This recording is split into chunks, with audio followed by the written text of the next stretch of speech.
दोस्तों जय हिंद। दोस्तों भारतीय रेलवे में आरपीएफ कांस्टेबल और आरपीएफ एसआई बनने का सपना रखने वाले हमारे युवाओं के लिए एक खास खुशखबरी है कि एक ऑफिशियल नोटिस जारी हो गया है, जिसके अनुसार भारतीय रेलवे में आरपीएफ की 4660 वैकेंसी आने वाली है।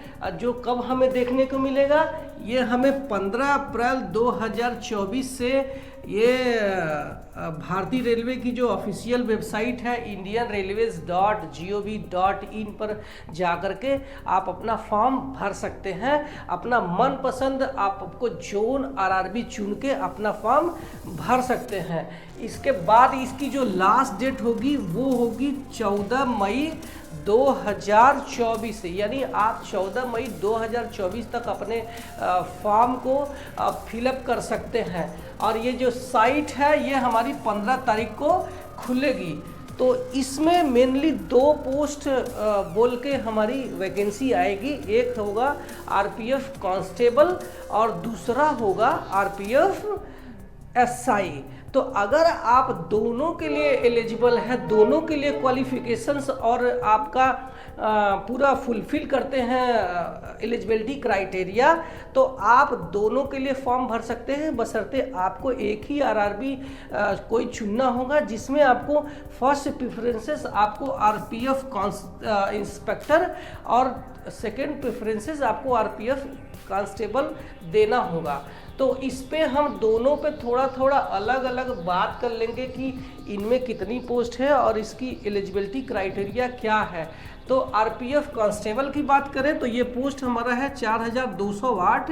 ये लेवल 3 की पोस्ट आती है हमारा पे लेवल में। और ये हमारा एज जो है, अगर कैंडिडेट की एज 18 से 28 साल है तो वो अप्लाई कर सकता है। यहाँ पे अपर एज यानी ऊपरी आयु सीमा में SC ST को 5 साल, OBC के लिए 3 साल की छूट है।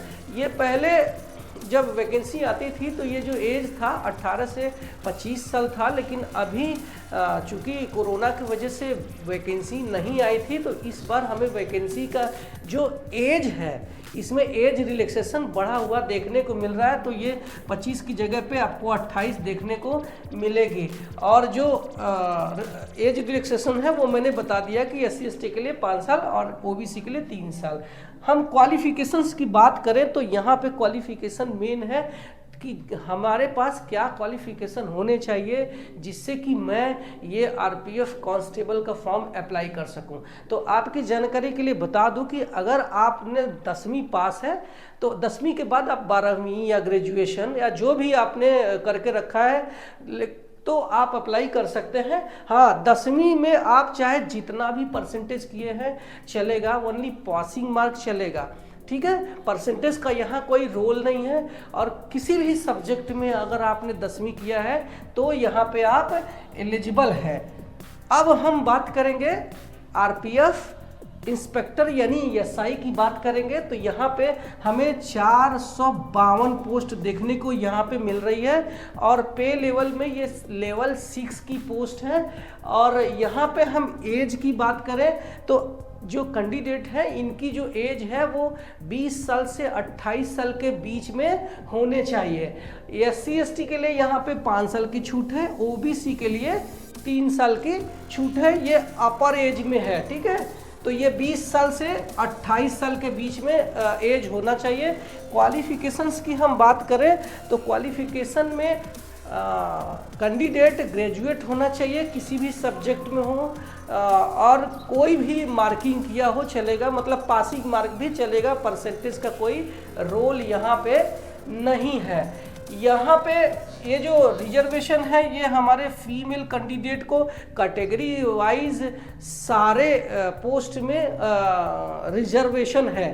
15% का आरक्षण फीमेल कैंडिडेट के लिए यहाँ पे है। अपीयरिंग वाले यहाँ पे हम नहीं भर सकते हैं, जो फाइनल ईयर में है, जो जिनका रिजल्ट नहीं आया है वो लोग अप्लाई नहीं कर सकता, सिर्फ पास कैंडिडेट ही अप्लाई कर सकते हैं।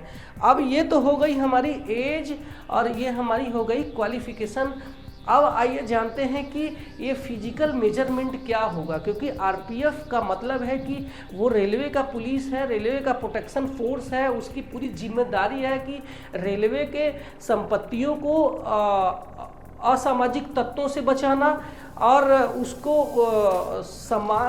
भारतीय रेलवे के नियमों को अनुसार अगर कोई क्राइम करता है तो उसको सजा दिलाना इनका काम है। तो अगर आपका फिजिक ही नहीं रहेगा तो आप चोर बदमाश से कैसे लड़ेंगे। तो इसके लिए फिजिकल मेजरमेंट बहुत ज़रूरी है, जो कि हम आइए देखते हैं। चूँकि हाइट की बात करते हैं तो हाइट कांस्टेबल और आरपीएफ के लिए सेम है। वो हाइट क्या होनी चाहिए, मेल के लिए हमारी जो हाइट है वो 165 सेंटीमीटर होना चाहिए जनरल और ओबीसी कैंडिडेट के लिए।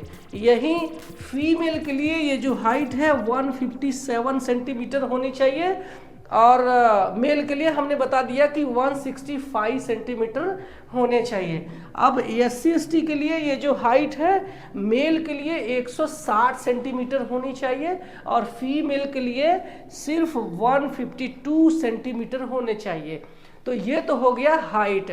अब हम चेस्ट की बात कर लेते हैं क्योंकि चेस्ट का भी हमें मेज़रमेंट देना होता है।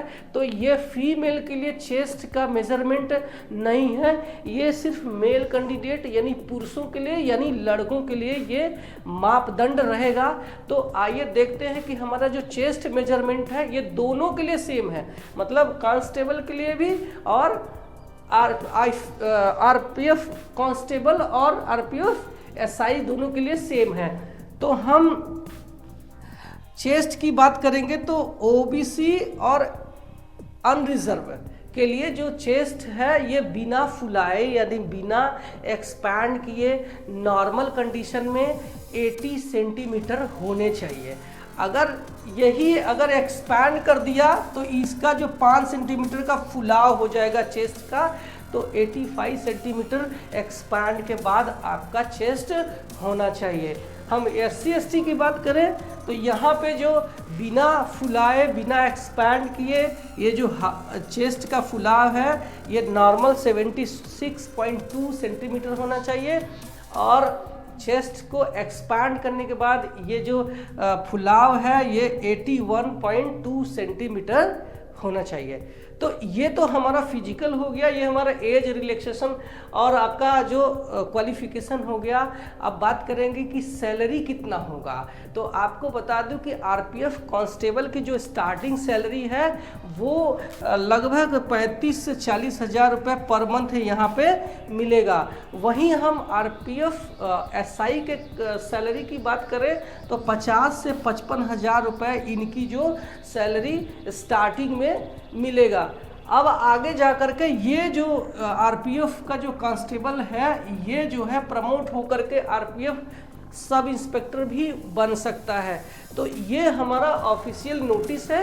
अब जो है आप इस डेट का इंतज़ार करें। 15 अप्रैल से आप अपना अगर इस एलिजिबल है तो आप अपना फॉर्म भरें और इस भारतीय रेलवे में एक आरपीएफ बन के देश की सेवा करें। ये वीडियो मैं यहीं पे समाप्त करता हूँ। आपको कैसा लगा मुझे कमेंट सेक्शन में ज़रूर करना। और हाँ, अगर आपको इतने से भी कोई चीज़ डाउट है, नहीं समझ में आया है तो आप कमेंट सेक्शन में करना, मैं रिप्लाई करूँगा। और हाँ, मेरे चैनल में पहली बार आए हैं तो सब्सक्राइब करना। मैं मिलता हूँ अपने किसी नए वीडियो में किसी नए टॉपिक पे। तब तक के लिए बाय बाय।